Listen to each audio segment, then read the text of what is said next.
Λοιπόν, σήμερα θα κάνουμε έναν κάλο μεσοδαχτύλιο. Είναι πάρα πολύ συνηθές.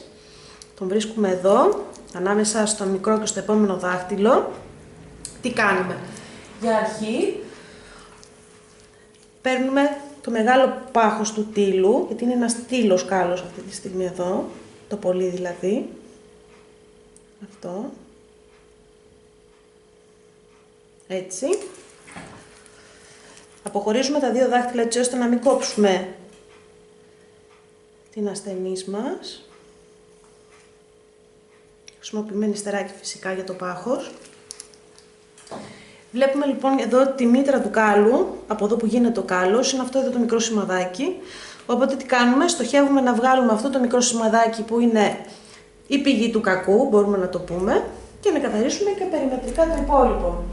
Γι' αυτό λοιπόν παίρνουμε ένα τροχάκι αφαίρεσης κάλων, που είναι αυτό. Το βάζουμε στις απαραίτητες στροφές και αρχίζουμε και καθαρίζουμε.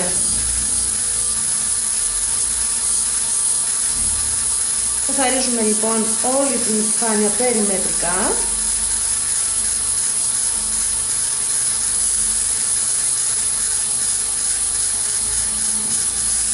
Δεν πονάει η ασθενής μας καθόλου, γιατί αυτό το δέρμα είναι νεκρό δέρμα.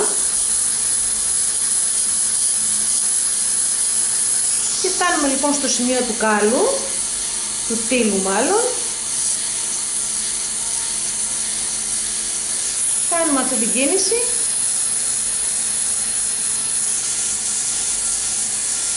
Έτσι. Προσεκτικά.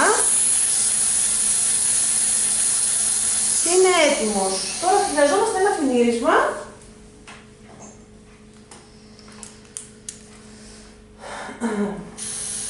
Δεν έχουμε ανοίξει τον ιστό, οπότε δεν χρειάζεται να δώσουμε κάποια φάρμακα ή να βάλουμε μπενταντίνο ή οτιδήποτε άλλο.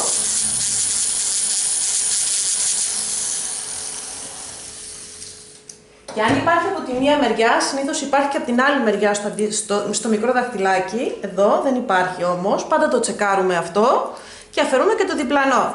Τώρα αυτό που κάνουμε είναι να συστήσουμε στην πελάτησά μας να διαχωρίζει το ένα δαχτυλάκι από το άλλο, έτσι ώστε να μην τρίβονται οι αρθρώσεις και μας γίνεται αυτός ο κάλος, γιατί από αυτό γίνεται αυτός ο κάλος.